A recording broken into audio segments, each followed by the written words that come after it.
permisivo versus el padre estricto. Así que muy bienvenidos sean cada uno de ustedes, quienes se han ido ahí agregando a YouTube, en el Facebook. Muchísimas gracias por acompañarnos una vez más. Y aquí estamos para poder hablar de esta temática que es tan importante que podamos aprender, ¿sí?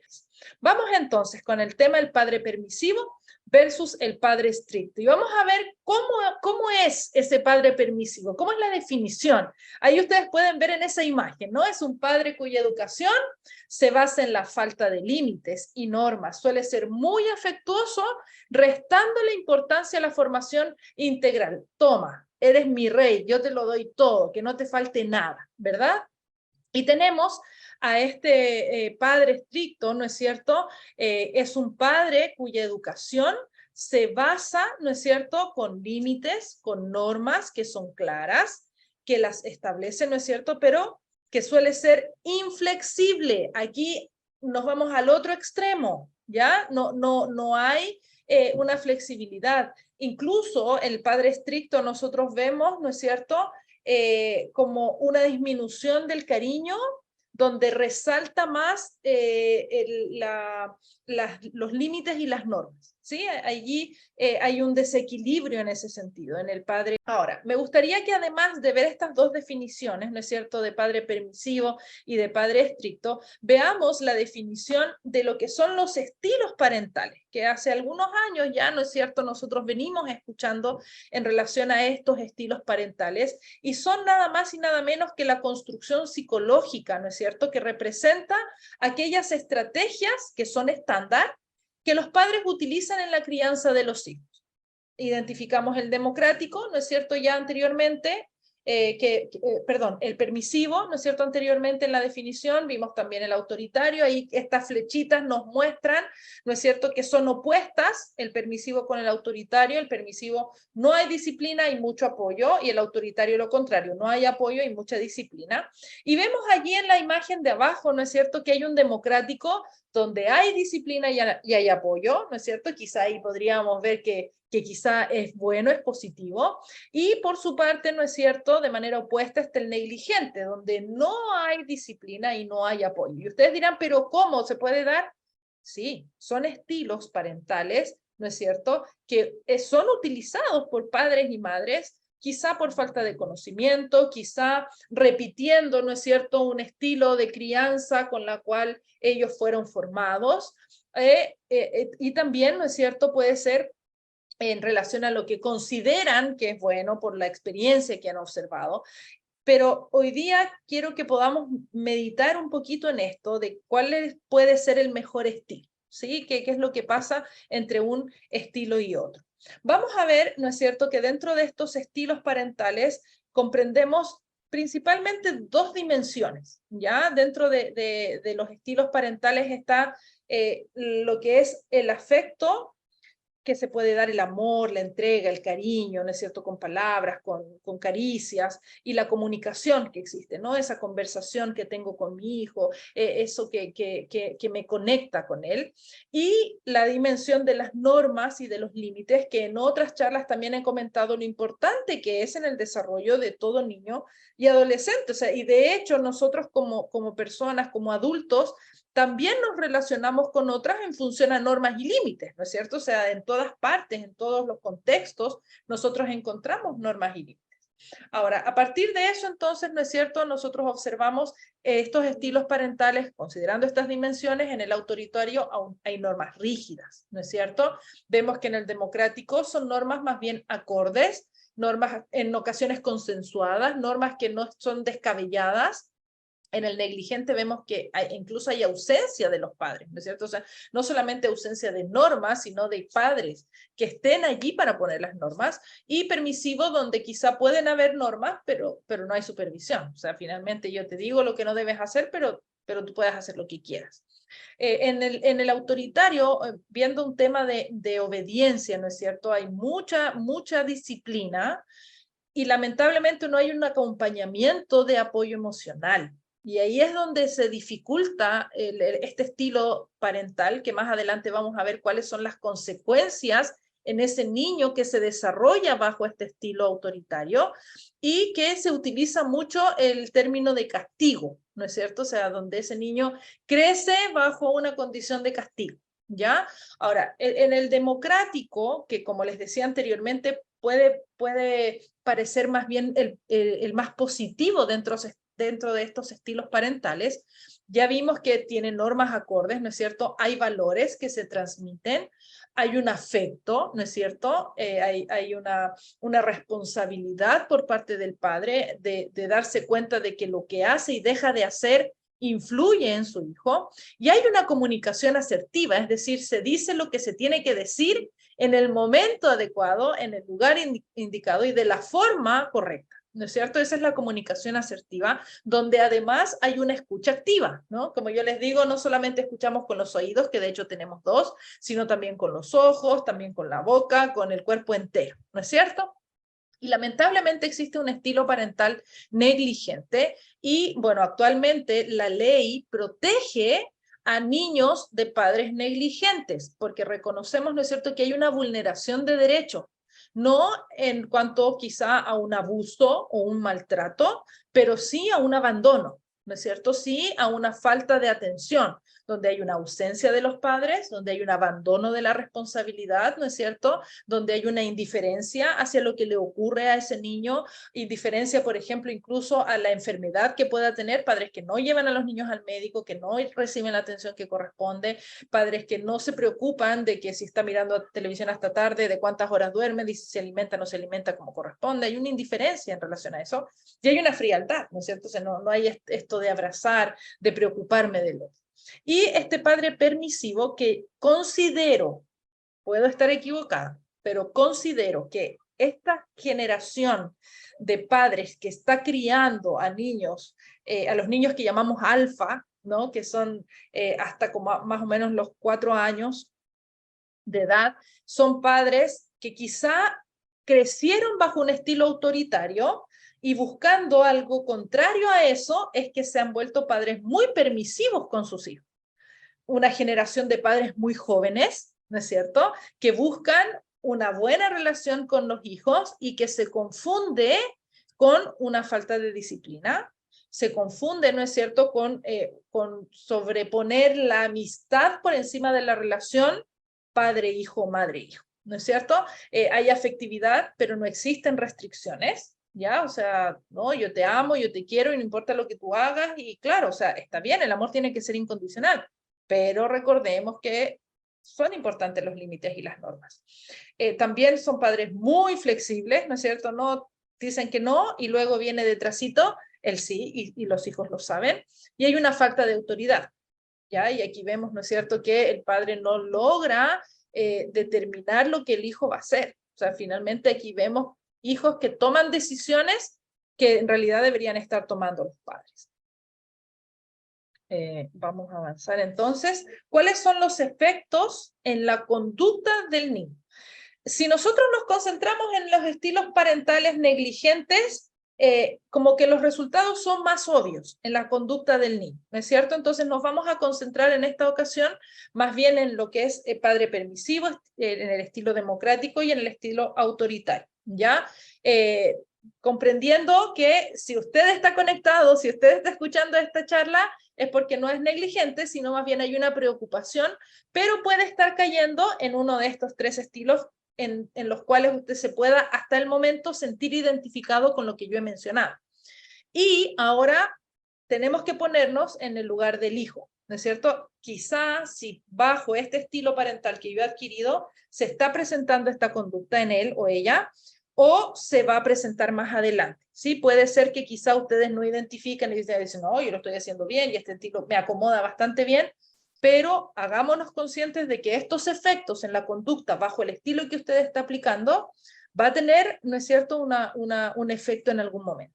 En cuanto al permisivo, ¿qué pasa con ese niño? ¿Qué pasa con esa niña?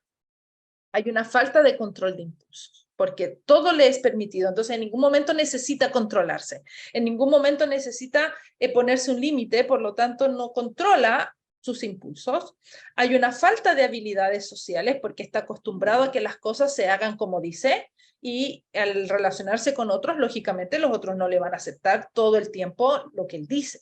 ¿No es cierto? Entonces hay falta de habilidades sociales, hay falta de habilidades, por ejemplo, de la comunicación, de la empatía, ¿no es cierto? Falta de habilidades para poder compartir, para poder entregar, porque tienden a ser más bien egoístas, ¿no es cierto? Centrados en sí mismos.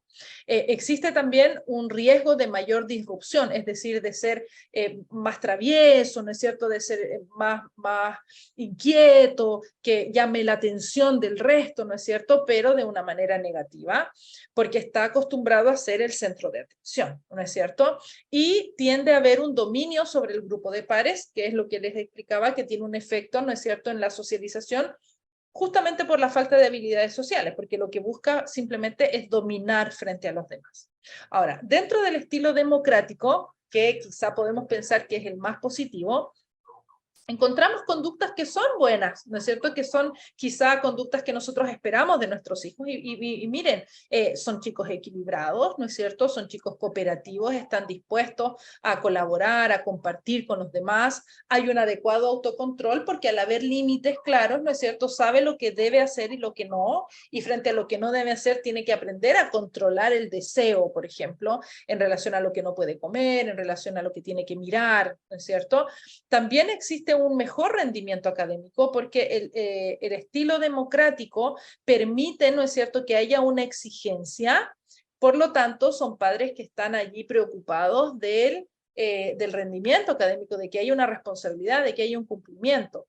Sí es más flexible que el autoritario, sí, ¿no es cierto? Reconocemos eso, pero trae buenos resultados académicos en el alumno. Y además es importante destacar que son chicos que se sienten aceptados y que se sienten valorados en el grupo de pares, lo que es muy importante, sobre todo cuando vamos llegando a la adolescencia, porque el adolescente forma su identidad a partir de sus pares, ¿no es cierto? Entonces, vemos aquí que el estilo democrático una vez más, ¿no es cierto?, nos muestra ser bastante positivo.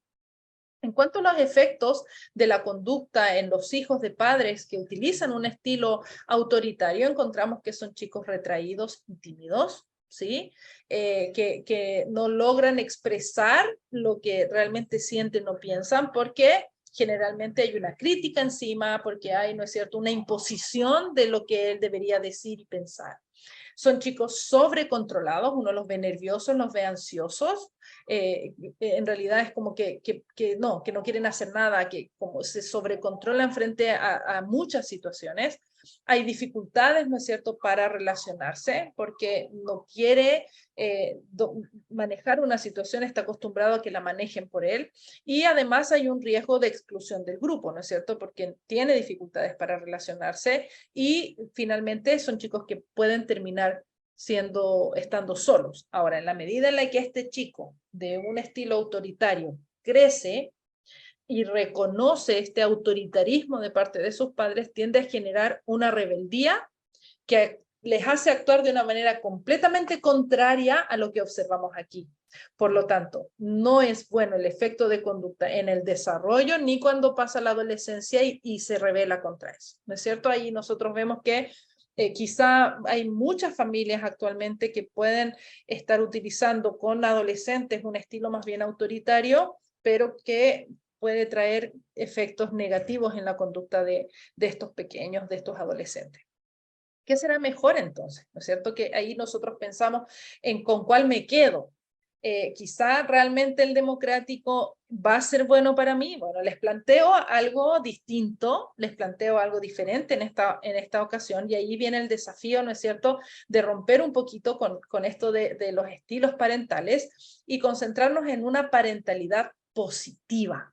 No encuadrarme dentro de un estilo de parentalidad, ¿no es cierto?, no democrático o quizá autoritario o permisivo o negligente, sino una parentalidad que sea positiva, donde lo que principalmente busco es respetar a las necesidades que pueda generar mi hijo o mi hija, ¿no es cierto? O sea, recordemos que cuando nosotros estamos criando no se trata de nosotros, se trata de ellos, de a quiénes estamos criando, de qué es lo que que va a pasar con ese niño, con ese adolescente. Si bien yo tengo una proyección, si bien yo tengo un deseo para mi hijo, es él quien tiene necesidades, es él quien se va a formar. Como padres tenemos una gran responsabilidad porque somos quienes acompañamos en ese proceso y quienes orientamos en ese proceso.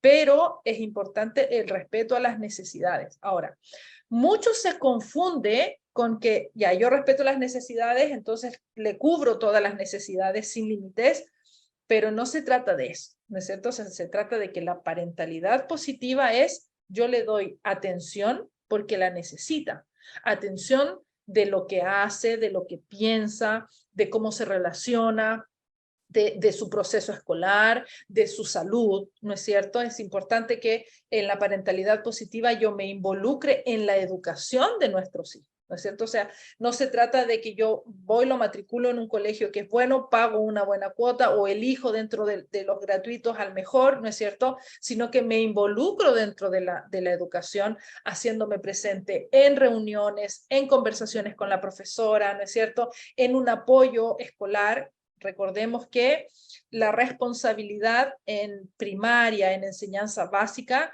es, ¿no es cierto?, compartida, padre e hijo. O sea, yo no puedo dejarle toda la responsabilidad al niño. Un niño de quinto, o sea, si bien ya tiene que ir desarrollando autonomía, es un niño que necesita que se sienten al lado. Y en la media, a veces nosotros entendemos que ya es únicamente de parte del alumno, pero requiere de una supervisión. ¿Sí? No, quizá no tanto sentarse a menos que el hijo necesite un refuerzo específico que lo pueda hacer usted como papá, como mamá, o quizá con un profesor que usted pueda, ¿no es cierto?, o algún amigo que pueda apoyar. Pero la parentalidad positiva apunta a preocuparse de la educación. También en cuanto a la normatividad, o sea, a veces nos confundimos en que la parentalidad positiva deja de lado las normas y los límites y en ningún momento esto es así, solo que hay, ¿no es cierto?, o sea, una claridad en las normas, normas que son posibles de cumplir, ¿no es cierto?, normas que son expuestas y no normas que nadie las sabe y que de repente te castigan y el niño no entiende por qué, ¿no es cierto? En la parentalidad positiva nosotros entendemos el afecto presente en la vida de los niños, o sea, con caricias, con palabras de afirmación, con un te amo, con palmazos, no de golpe, sino, ¿no es cierto?, palmaditas de cariño, que manifiestan el afecto, o sea, niños que se sienten amados, ¿sí? Un buen trato, y lamentablemente nosotros vemos que el estrés de los padres muchas veces genera un maltrato hacia los hijos. Por eso hay que cuidar mucho también eso, y la parentalidad positiva enfoca a un buen trato, ¿no es cierto?, a un respeto por la vida de ese niño, de esa niña. También hay una interacción, y lamentablemente el tema de las redes sociales, el tema de la pantalla, dificulta un poco la interacción. Y ahí la parentalidad positiva, ¿no es cierto?, se ve afectada por la falta de interacción, que es muy importante. Interacción que yo siempre recomiendo en las horas de la comida, en los traslados en el vehículo, ¿no es cierto?, donde debiera eliminarse el uso de la pantalla y favorecer a la comunicación, ¿no es cierto?, que es otra característica de la parentalidad positiva. Entonces, quizá a veces malentendemos la parentalidad positiva como que hay que decirles que sí a todo, y no se trata de eso. Se trata de cubrir, ¿no es cierto?, todos estos aspectos que en esta oportunidad hemos podido analizar.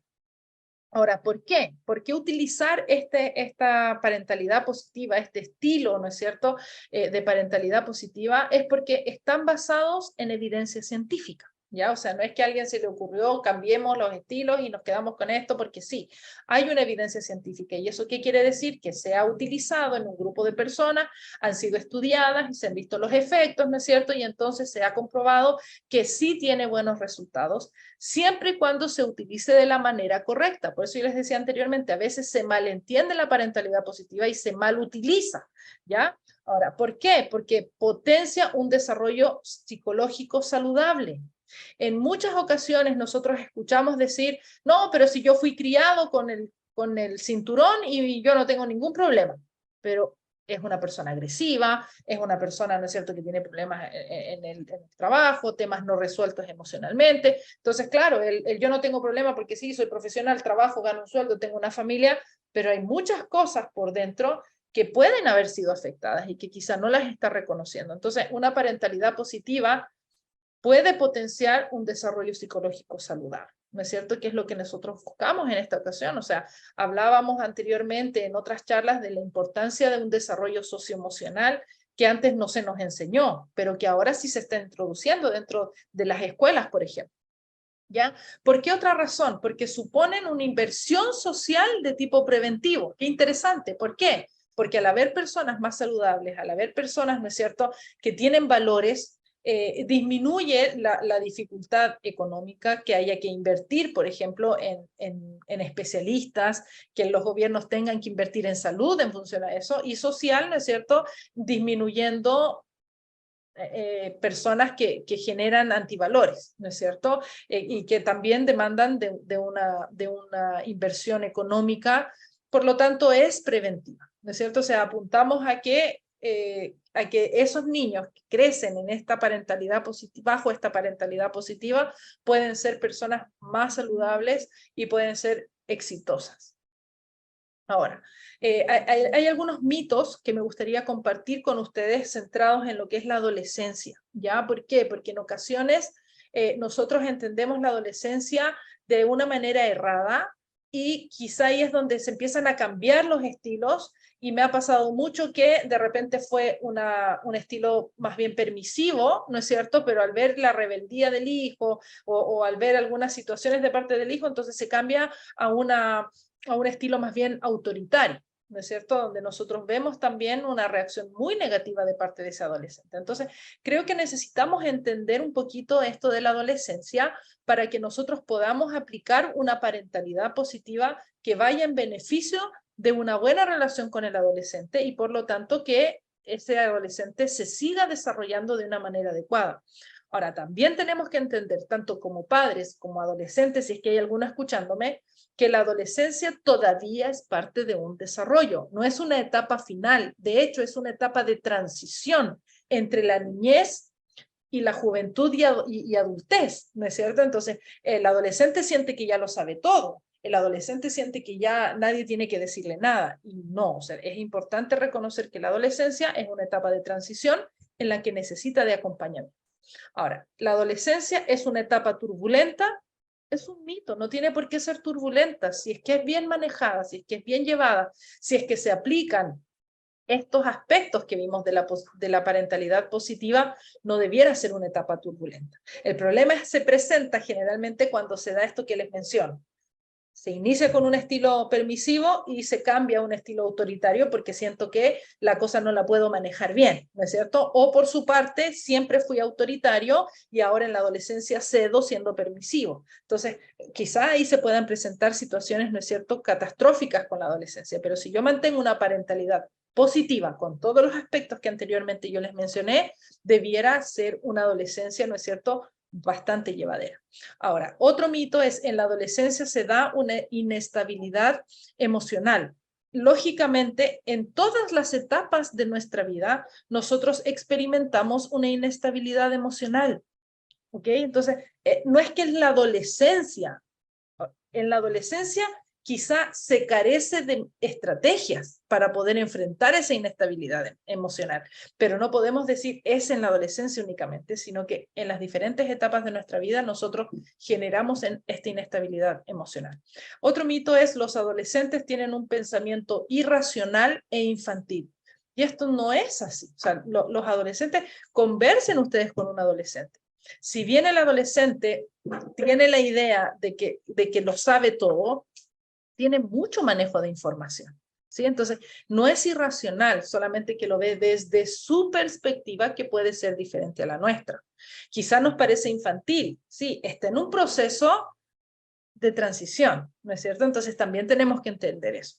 Y finalmente los adolescentes de hoy en día lo tienen todo más fácil que la generación de sus padres o abuelos. Y hay cosas que son más fáciles, como el acceso a la información, el uso de la tecnología, ¿no es cierto? Pero necesitamos reconocer que igual enfrentan situaciones difíciles que las generaciones de sus padres o los abuelos o la generación que experimentamos nosotros. Igual tienen que tomar decisiones, igual hay más influencia, incluso más influencias negativas que la generación anterior, porque no había acceso a tanta información. Entonces, si nos damos cuenta, no es que todo es más fácil. Quizá es distinto, pero también hay dificultades. Entonces, entendiendo un poquito, ¿no es cierto?, esta dinámica del adolescente, quizá podemos empatizar un poquito más y darnos cuenta, ¿no es cierto?, de la necesidad de aplicar este estilo de parentalidad positiva. ¿Ya? Ahora, yo vengo con propuestas con ustedes, ¿no es cierto? Y entendemos, y ustedes ya se han debido dar cuenta, ¿no es cierto?, que el adolescente ya no empieza a los 13 años, el adolescente empieza como a los 11, 12, ¿no es cierto? Y empiezan ya estos cambios a partir de los 9 años en algunos niños, principalmente niñas, ¿no?, que es donde vemos más adelantado aquí este proceso. Entonces, la invitación es a que en la medida en la que aquel niño va creciendo, va introduciéndose en la adolescencia, ¿no es cierto? Y aquí cada uno de ustedes tiene que determinar en función a cómo es su hijo. Yo no les voy a dar una edad determinada y decirles, miren, a partir de esta edad ustedes empiezan a aplicar esto. No, aquí cada hijo es distinto. Puede haber un muchacho de 13 años que todavía no hay que negociarle las normas, ¿no es cierto? Pero ahí es donde ustedes tienen que evaluar, tienen que ver en función a qué. En función a la relación que ustedes tengan con su hijo, al relacionamiento que su hijo tiene con su entorno, tanto con sus pares como con la autoridad, ¿no es cierto?, con los adultos, y en función a su estado anímico también, ¿no es cierto? O sea, también debemos reconocer estas necesidades de nuestros niños. Ahora, ¿qué es lo que les propongo en primer lugar? Concentrados, ¿no es cierto?, en adolescentes, es el negociar normas. Cuando los niños son pequeños, las normas están claras, los límites están claros, están impuestos y determinados y decididos por el adulto, ¿no es cierto? Sin embargo, es importante que en la medida en la que se va introduciendo, que ya está dentro de la adolescencia, estas normas puedan ser negociadas. ¿Por qué?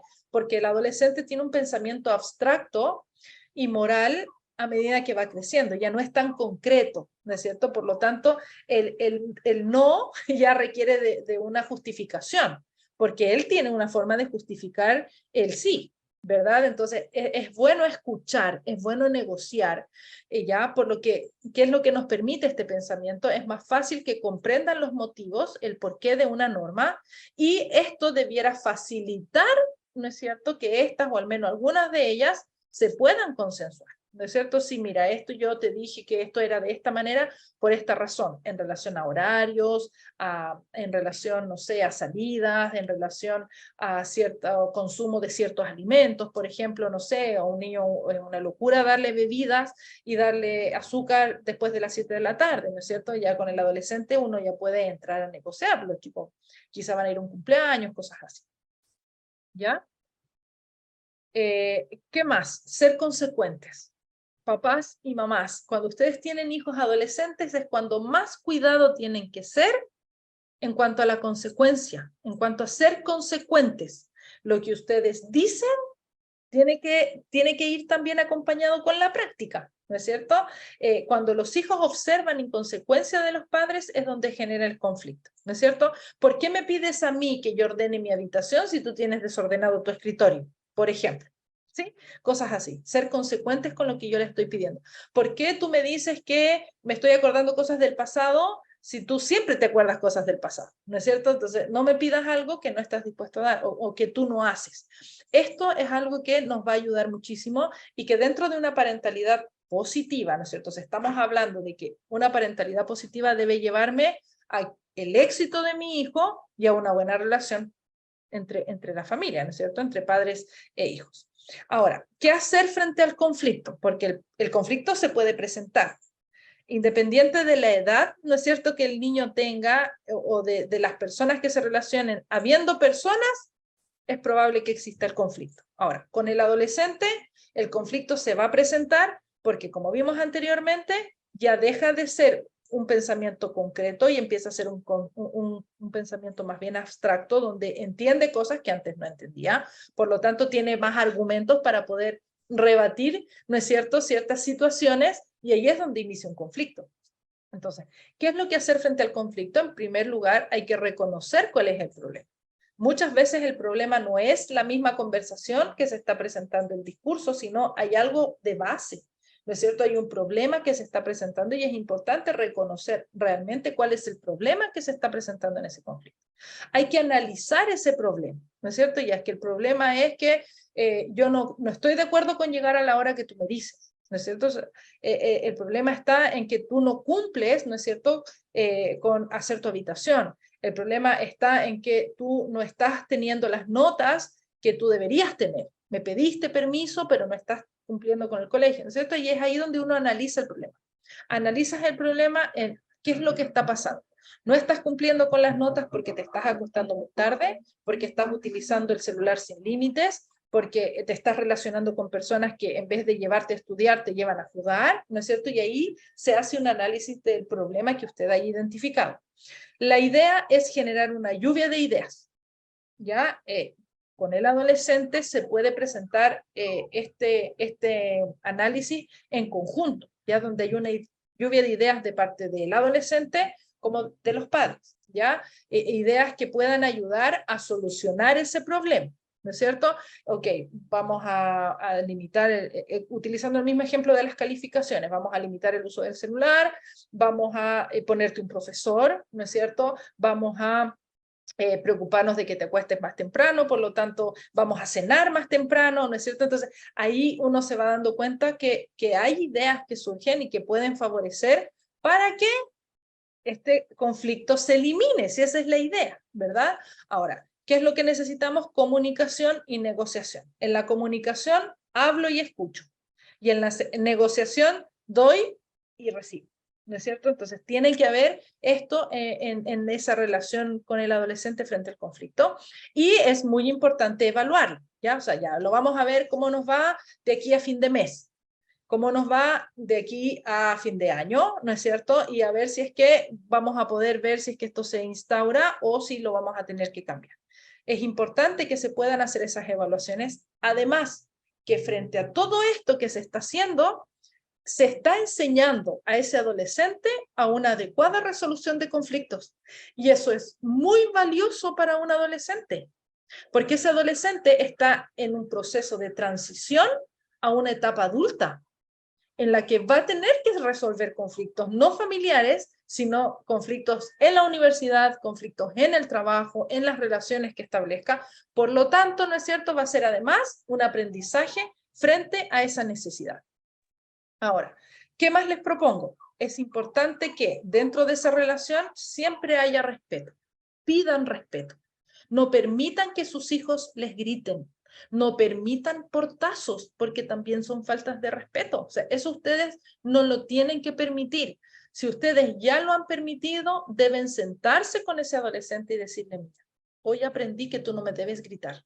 Entonces no quiero que lo vuelvas a hacer. Es posible que lo hagas de nuevo porque estás acostumbrado, pero algo va a pasar. Ya, te voy a castigar, ¿no es cierto? O vas a tener que pedirme disculpas, yo te voy a hacer consciente de que tú me estás faltando el respeto. Y por su parte, también como padres, debemos darle respeto a nuestros hijos. A veces nos olvidamos, ¿no es cierto?, que ellos también merecen ese respeto. Es súper importante el tema también de los tiempos definidos.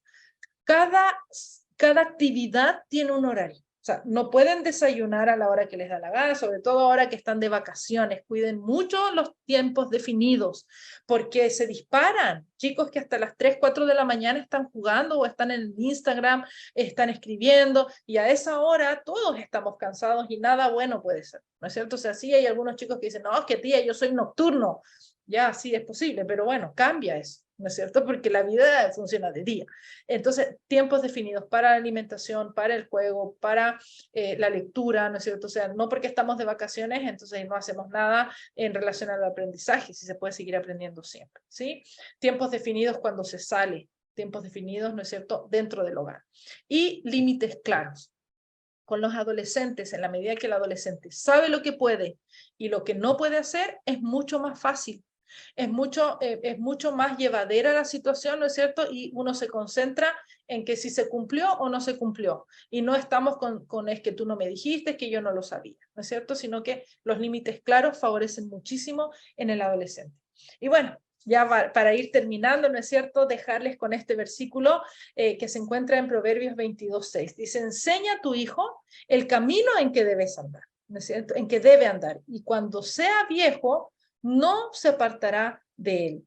Es importante que nosotros podamos reconocer la importancia de enseñar a los hijos por dónde deben ir, qué es lo que deben hacer, qué decisiones deberían tomar, orientarlos.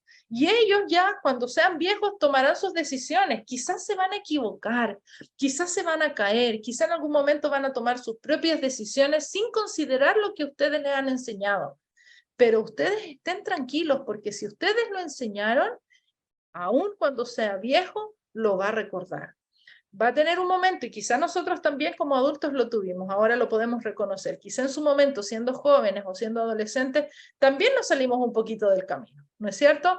Pero quizá volvimos, a algunos nos costó más, a algunos nos costó menos, cada uno le va a evaluar. Lo importante aquí, como yo les decía en un inicio, no se trata de mí. En la crianza se trata de mi hijo, de qué es lo mejor para él. Eso sí demanda un estilo mío y para eso yo tengo que trabajar. Yo les invito a partir de ahora a utilizar un estilo de parentalidad positiva en la que nos podamos concentrar en cubrir las necesidades de los niños, no en lo que yo proyecto en mis hijos, sino en lo que ellos van a hacer para prepararlos para este mundo, pero también para prepararlos para cuando Cristo venga. Nosotros como cristianos creemos en el segundo regreso de Jesús. Si tú no crees en eso, yo te invito a que tú lo creas, porque es importante que nosotros podamos reconocer que hay un Dios que lo sabe todo y que un día va a venir por nosotros y vamos a vivir una vida distinta a la que estamos viviendo acá. Y nuestros hijos tienen que estar preparados para esta vida, pero también para esa vida en la que vamos a estar eternamente con Jesús. Así que mi invitación el día de hoy es que tú puedas acompañar a tus hijos en ese crecimiento, en ese desarrollo, que puedas aplicar una parentalidad positiva. Si quizá has estado utilizando un estilo que no va a traer buenos efectos en tu hijo, es el momento de hacer un cambio. Deseo que Dios te bendiga. Yo te agradezco por estar conectado en esta oportunidad con nosotros.